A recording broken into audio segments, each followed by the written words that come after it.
नमस्कार दोस्तों, आप सभी का बहुत बहुत स्वागत है इंडियन डिफेंस न्यूज के डिफेंस टॉक सीरीज में,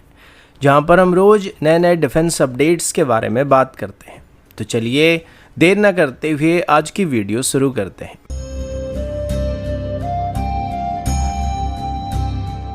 आज की पहली अपडेट इंडियन नेवी की तरफ से है, जहां पर डीआरडीओ की तरफ से डेवलप किए गए लॉन्ग रेंज एंटीशिप मिसाइल यानी LRASHM को अभी ऑफिशियली सीरियल प्रोडक्शन फेज में एंटर किया जा चुका है।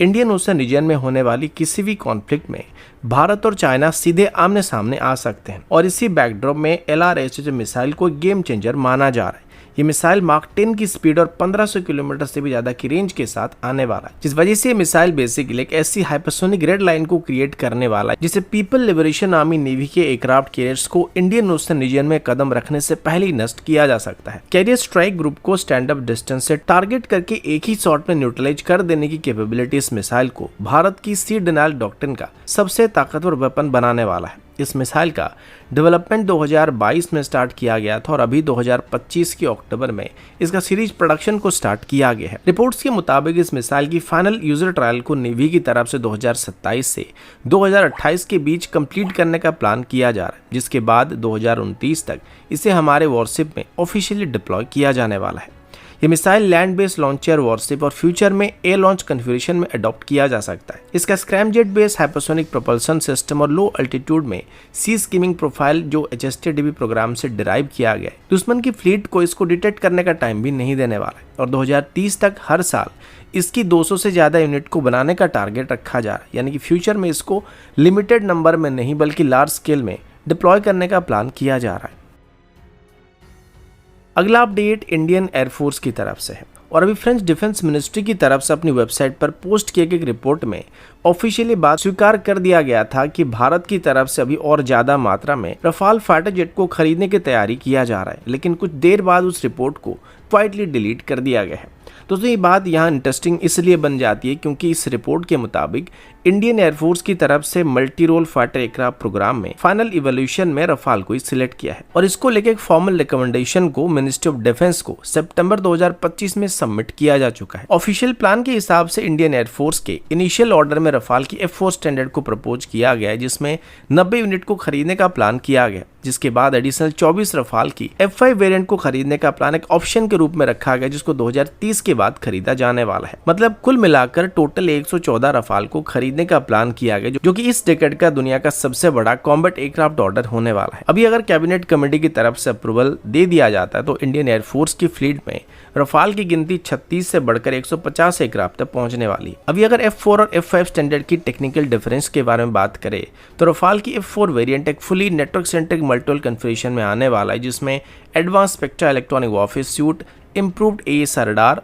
और इसके साथ AI assisted sensor fusion technology मौजूद होने वाली, जो कि हमारे वर्तमान के रफाल में मौजूद नहीं है। वहीं पर इसकी F5 स्टैंडर्ड की बात करें तो ये और भी इंटरेस्टिंग होने वाला है, क्योंकि फ्रांस की तरफ से बताया जा रहा है कि इसमें T-Rex टर्बोफैन इंजन मौजूद होने वाला, जो कि करंट स्टेगमा M88 सीरीज के इंजन से काफ़ी ज़्यादा थ्रस्ट को डिलीवर करने वाला है। और F5 वेरिएंट में सबसे बड़ा upgrade loyal wingman UCAV integration होने वाली, यानी रफाल की F5 वेरिएंट अपने साथ एक ऑटोनोमस कॉम्बैट ड्रोन को विंगमैन के तौर पर ऑपरेट करने वाला, जो डसॉल्ट की एन्यूरन प्रोग्राम से डिराइव किया जाने वाला है।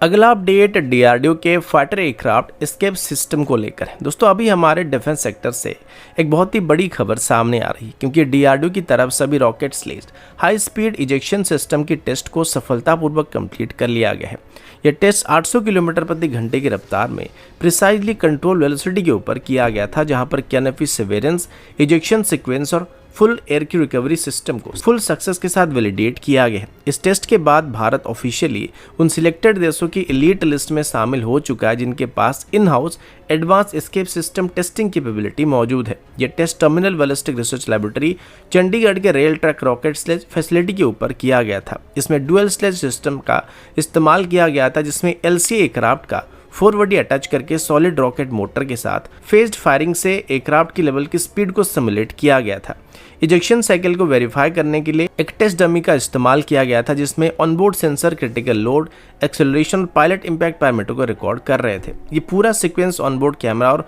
ग्राउंड बेस्ड इमेजिंग सिस्टम की मदद से कैप्चर किया गया था, जिसकी वीडियो को भी डीआरडीओ की तरफ से सोशल मीडिया पर पब्लिश किया गया है। अभी तक भारत मोस्टली स्टैटिक टेस्ट जैसे कि 0-0 टेस्ट पर ही डिपेंडेंट था, लेकिन डायनामिक रॉकेट/इजेक्शन टेस्ट असली बैटलफील्ड सिचुएशन को पूरी तरीके से सिमुलेट कर सकता है, क्योंकि असल में जब भी कोई पायलट इमरजेंसी में एयरक्राफ्ट से इजेक्ट करता है तो तब एयरक्राफ्ट की स्पीड मिनिमम 500 किलोमीटर से लेकर 800 किलोमीटर के आसपास, उससे ज्यादा भी हो सकता है। इस वजह से डायनामिक रॉकेट असिस्टेड टेस्ट के दौरान रियल सिनेरियो में हमारी सिस्टम को टेस्ट किया जा सकता है। इस ब्रेक थ्रू के बाद Tejas mark 1A, Tejas mark 2 twin engine deck based fighter AMCA जिससे इंडियन फाइटर्स के पायलट सेफ्टी के मामले में एक मेजर डेवलपमेंट देखने को मिलने वाला है।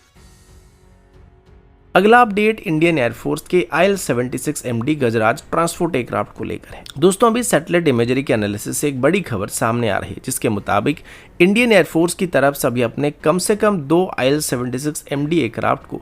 एक्टिव सर्विस से टेम्परेली बाहर कर दिया गया। ये दोनों एयरक्राफ्ट 2022 से ही चंडीगढ़ एयरफोर्स स्टेशन पर रखे गए और तब से इन दोनों एयरक्राफ्ट को लेकर कोई भी फ्लाइट मूवमेंट रिकॉर्ड नहीं किया गया। IL-76 MD यानी गजराज एयरक्राफ्ट इंडियन एयरफोर्स की हेवी लिफ्ट फ्लीट का बैकबोन रहा है। 1985 से लेकर 1989 के बीच जैसे 17 एयरक्राफ्ट को इंडियन एयरफोर्स में इंडक्ट किया गया था, जिनको मेनली इंडियन एयरफोर्स की तरफ से हेवी लिफ्ट ऑपरेशन में इस्तेमाल किया जा रहा था। इनकी स्पेशल ऑपरेशन के बारे में बात करें तो 1988 में मालदीव्स इंटरवेंशन, IPKF श्रीलंका और नेपाल अर्थक्वेक के दौरान भी रिलीफ ऑपरेशन में IL-76 फ्लीट का मेजर रोल रहा था। लेकिन पिछले कुछ सालों से इन एयरक्राफ्ट की सर्विस अवेलेबिलिटी रेट इतना अच्छा नहीं रहा है और C-17 के आने के बाद इंडियन एयरफोर्स की तरफ से अपनी सभी मेजर हेवी लिफ्ट ऑपरेशन को C-17 के ऊपर शिफ्ट किया जा चुका है। इनिशियल रिपोर्ट के मुताबिक अभी एयरक्राफ्ट में इस्तेमाल किए जा रहे D30 KP इंजन की सर्विस अवेलेबिलिटी और स्पेयर पार्ट को लेकर सप्लाई चेन इशू आने की वजह से अभी इन दोनों एयरक्राफ्ट को ग्राउंडेड करना पड़ रहा है। खास करके जिन 2 IL-76 के बारे में हम बात कर रहे हैं,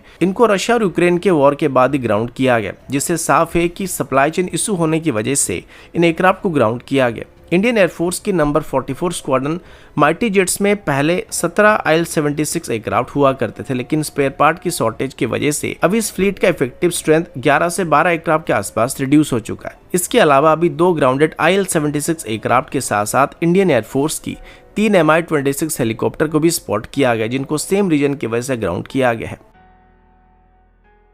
अगला अपडेट एक शॉर्ट रेंज की एयर टू एयर मिसाइल की प्रपोजल को लेकर है। रिपोर्ट्स के मुताबिक experience Indian private defence company, जो कि पहले भी डीआरडीओ के मिसाइल प्रोजेक्ट पर काम कर चुका है, मिड 2025 में इंडियन एयरफोर्स को एक imaging infrared guided air to air missile को डेवलप करने का प्रपोजल दिया था, जिसका रेंज 25 किलोमीटर तक होने वाला था और इस मिसाइल का डिजाइन पूरी तरीके से काउंटर यूएवी एंगेजमेंट के ऊपर फोकस्ड होने वाला था। ये एक light weight air to air missile होने वाला था, जिसका वेट 100 kg के आसपास उससे कम होने वाला था और ये फायर एंड फॉरगेट टाइप का डुअल यूज मिसाइल होने वाला था, जिससे फाइटर एयरक्राफ्ट से लेकर ड्रोन्स और यूएवी में इस्तेमाल किया जा सकता था। कंपनी के क्लेम के मुताबिक अगर इंडियन एयरफोर्स की तरफ से इस मिसाइल को लेकर उनको सपोर्ट किया जाता तो वो 18 महीने के अंदर ही इस मिसाइल की पहली प्रोटोटाइप को डेवलप कर सकते थे और 2027 तक इसकी ट्रायल को स्टार्ट किया जा सकता था। इस मिसाइल की यूनिट कॉस्ट भी 2 से 3 करोड़ के बीच ही होने वाली थी, जो कि इंपोर्टेड मिसाइल के मुकाबले 30 से 40% सस्ता पड़ने वाला था। लेकिन इंडियन एयरफोर्स की तरफ से अभी तक इस मिसाइल में कोई भी इंटरेस्ट दिखाया नहीं जा रहा है, जिसका मेन कारण इसका